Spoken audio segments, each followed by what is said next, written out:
Напярэдадні свята працы ў мінулую суботу адбылося ўрачыстае абнаўленне раённай дошкі гонару, на якой размешчаны фотапартрэты лепшых працаўнікоў і трафарэты з назвамі арганізацый раёна, якія сталі пераможцамі раённага спаборніцтва па выніках працы ў 2017 годзе.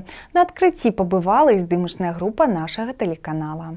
У сваім выступе кіраўнік раёна Васіль Віцюноў звярнуўся да ўдзельнікаў мітынгу, перадавікоў вытворчасці, прадстаўнікоў прадпрыемстваў і арганізацый Шклошыны. Васіль Владимирович адзначыў, што сваім высокім прафесіяналізмам, адказнасцю і пачуццём абавязку лепшыя прадстаўнікі раёна не толькі ўслаўляюць свае працоўныя калектывы, але таксама ствараюць і ўмацоўваюць пазітыўны імідж Шклоўскага раёна. За актыўную шматгадовую працу па сацыяльнай падтрымцы пажылых людзей, патрыятычнаму і маральнаму выхаванню моладзі звання ганаровы ветэран былі ўдастоены Яўгенія Афанасьева і Мікалай Паўловіч. У гэты дзень ушаноўвалі лепшыя калектывы, кіраўнікоў арганізацый і перадавікоў вытворчасці, якія ўнеслі важкі ўклад у развіццё і росквіт сваёй малой радзімы. Менавіта ім былі ўручаны пасведчанні аб занясенні на раённую дошку гонару. Упрыгожылі мерапрыемства вакальныя і танцавальныя нумары салістаў раённага дома культуры і дзіцячай школы мастацтваў.